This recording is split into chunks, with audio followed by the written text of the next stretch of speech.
every time. It's like it knows that I used to be a stripper, you know. Every time. I don't know what's with me and microphones. Yeah, so today I come from Day of the Dead parade. And I'm like, I kind of fit in. I'm not dead, but I'm dead inside. So I joined in as Jack Skellington, the icon of depression. If you don't know, it's from 1993 by Tim Burton. Check it out for if not Halloween, then Christmas. Because it's Nightmare Before Christmas. In any way, Halloween is nice. You know, I have so much connection with psychos that I'm doing the whole month of Halloween. You know, to let it all out, all the associations. Yeah, okay, but yeah, my name is Moira, and I'm from Belarus, unfortunately. I was born there. That was my first mistake. My second mistake was to be born a girl without penis and balls, and half of my family from my father's side said, "We don't accept girls in this family." And I'm like, I didn't know I was born in China. China was made in Soviet Union. But, you know, in our Soviet Union, China, they didn't kill girls. So now you have to listen to me. And I've been here for 12 years. And back in 2012, when I was still living in Belarus, I was quite sad about it. And I really wanted to leave the country. But the best way I could come up with was to try to kill myself. I'm bad at it, obviously. You know, when my grandfather from my father's side found out, he said, "I have the country just for you." And he put me in a car and brought me to Lithuania. So, you know, Lithuania is an outstanding country. Many countries want to outstand at something, but Lithuania outstands at suicide rates. And who knows, maybe one day I'll contribute to the statistics, you know. I have it on my resume, so. I feel like Rahul did a good warming up, because my whole bit is about, you know, stuff.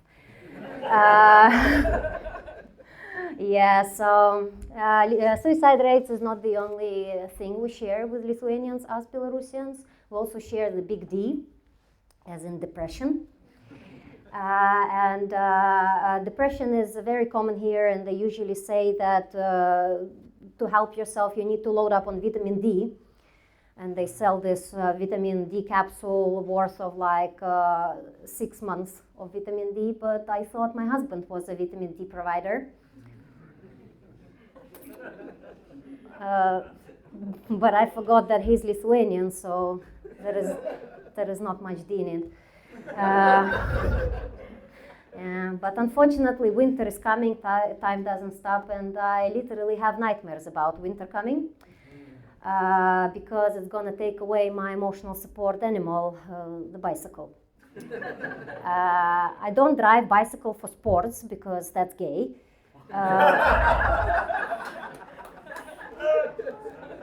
One person, I got my team.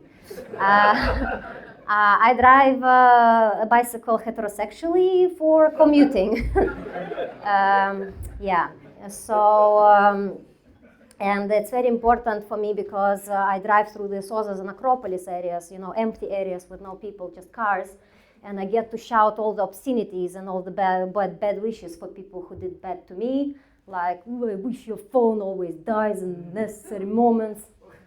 I wish your clothes get tighter and tighter every time you wash them. You know, I wish you get the itch you never can scratch at the back of your throat. You know, all the things are very important for my mental health. And if you take away my bicycle, what am I supposed to drive? I've been to driving school twice. But you know, with my mental history, you need to do a psych evaluation. And I'm like, I cannot do that. I have too much going on. And they said, for 15 euro, we can make all your history disappear. And I'm like, bitch, you don't want me on the road. But it also made me think, what other people paid 15 euro to get their history wiped out? Lithuania, no. And if it's not driving, then am I supposed to take a bus? I mean, Rahul mentioned, it's a special experience. Last time I took it, I was going to work and there was a guy next row looking at me and stabbing a seat with a knife. And I'm like, best routes go to Stotis, so it's where all the best people meet. But and I'm like, I don't want to relive this experience again of pre-dialing 112, imagining putting pressure on the wood, calling to work, say I was stabbed. Authentic Lithuanian bus experience. So yeah, and if you wonder what's wrong with me, I'm pretty normal, but I have panic disorder. Sorry, that silence was too loud. I do almost everything that normal people do, but I do it with panic. All people take shower, but when I'm in the shower, I'm just standing there. Is there enough oxygen? The tingling is very similar to the gas chamber. No, Yeah, everybody uses the bathroom, but when I'm in the bathroom, it's like, this track is playing in my head. Palms are sweaty, knees weak, arms are heavy. Panic attack on a toilet. This is gonna be the last shit I ever take. Yeah, that's me in the bathroom. And as of recently, I pay extra attention to what kind of underwear I wear because when I go out, I know for sure I'm gonna die. So I think, when the coroner is gonna cut me out of those clothes, I need to be ready for the guy, And also, if I die, which I will, in my head, this is gonna be the outfit I will be wearing for the rest of the eternity. So gotta slay. Yeah. Aw, thank you. Anything but myself. Yeah. So as of not recently, one of these last events that happened, I made a mistake of eating some chips before going to sleep, and then I read the news that they found lead, the heavy metal, in all the clothes from AliExpress, Shein, Temu, and you can see by me that all my wardrobe is Shein, AliExpress, and Temu. So I'm laying there in bed and I start seeing radioactive glow coming from a closet. And it sends me back to growing up in Belarus in the 90s, when we used to hear those seek shelter, radioactive rain coming from Chernobyl. And I'm like, where do I hide in my apartment from all the radioactivity? So I ran to the bathroom and I lay in the bathtub, hiding under the blanket. And I think to myself, fuck, that blanket is from AliExpress too. There is no hiding. If they did a radioactivity screening in Vilnius, there would be one apartment in Fabioniškės really glowing up. I've been unemployed for a while. China is all I can afford. Yeah, and 8 panic attacks later in the morning, I was calling all the psychiatric hospitals. Oh, just give me one Xanax, I cannot do this anymore. And they say, best we can do is 2 weeks appointment. And I'm like, bled, I'm dying now. Yeah, 2 weeks later, I'm gonna start talking to my stuffed toys, and they're gonna talk back because they're from Shein as well. Yeah, I cannot do that. I mean, in Lithuania, it's not a big deal. They call it seasonal depression.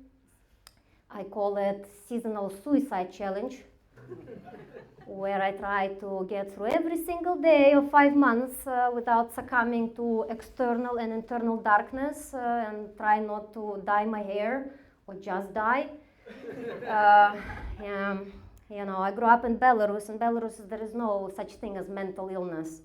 Every problem you have can be solved by having a kid. My mom used to say, oh, you don't have problems, just have a kid. Is that what you did? Apparently. In a way that a woman thought that she needed to push her problems through the vagina, and the relief the woman feels after delivering the baby, that's the trauma leaving the body. Now it's a shared trauma. Thanks, Mom. And yeah, when I was 14, I developed this panic disorder, but Most of the 14 was a blur because I spent most of the nights in the toilet hugging it. I mean, many people have the best nights of their life and end up in the same position as me. But I developed this bond and I confessed all kinds of dreams and hopes to this ceramic god.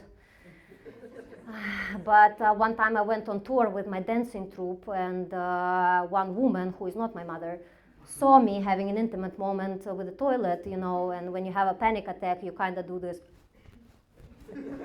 which is like throwing up without throw up. So, and it didn't help that same day we went on excursion to drink some holy water. So to her mind, I was throwing up demons. So she ran away, and next thing I know, she walks in with Batyushka Ivan, Father Ivan, we call it. He brings the suitcase, takes out the book, takes out some holy water, starts sprinkling me like I'm a fucking mushroom, as if the holy water didn't cause this in the first place, And then he kisses the cross, gives me the cross to kiss, and I'm like, I'm not exchanging saliva with some random Russian dude. Isn't that what caused COVID to spread in the first place? No, that's not for me. I wish they could exorcise the mental illness, but in that way, I think, instead of the priest, it would be like Ryan Reynolds as Deadpool, topless, sprinkling me with mimosas, and instead of cross, maybe bag of money. Maybe then my fears would chill a little bit. So, mental health is hard. I mean, it's hard for me, but it's even harder for my husband. It's very different experiences of ours. Like one time I was having a level 4 panic attack next to him while napping. And level 4 is when you shake in convulsions and you lose ability to speak. So he looks at me and says, "Ooh, this looks harsh." And I look at him and say, "Ooh." And he takes my hand and puts it on his crotch and says, "Here's some stress balls for you." Thank you, honey. I told my therapist about it, of course, but my therapist said, it's actually a technique, called distraction. To answer your questions, my therapist is a man as well, so. Yeah. So let me ask you this. What do you do for your mental health? Like, shout your answers. Espresso. Espresso, that's good. You as in Sabrina Carpenter? that me, espresso, yeah? Anyone else? Nah. Well, alcohol and running doesn't count because that's basically running away from your problems. I fear that's my husband. He's a pilot, so he can have that, But all right, recently I started using social media to handle my mental health. It's most of the research says that social media is bad for you, but I have anger issues. So I've mastered my social media experience by literally blocking everyone. I see a girl with some ass, I'm like, block and report nudity. I don't care. I see another podcast by a dude, block it, report hate speech.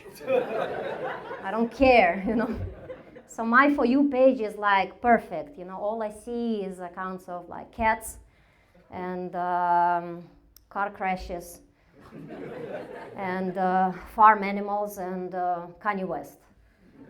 Because if that dude can be happy in his delusion, maybe I can too. And as a closing act of this performance, I wrote a little song because I'm doing Mental Health Awareness Month because it's important and I need it more than you. So I bet everyone knows this song, Who You Gonna Call? Ghostbusters. But instead of Ghostbusters, we're gonna do Your Therapist. So I'm gonna, we have no music, so I'm gonna, I used to be a stripper and sometimes I would get into the mood and I would start singing a little bit while dancing and the clients would be like, don't.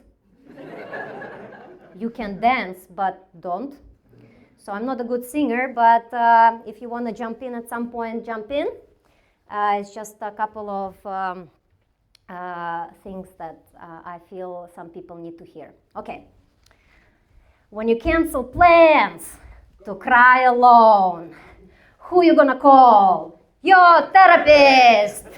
When you start to think what your pet would taste, who you gonna call? Your therapist.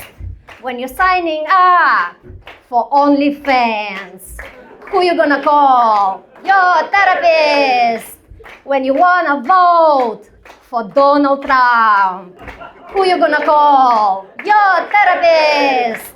When you text I'm fine, but you're not fine, who you gonna call? Your therapist. Yet another guy starts a podcast. Who you gonna call? Just block the guy. Nobody needs this. Thank you very much. Enjoy your evening.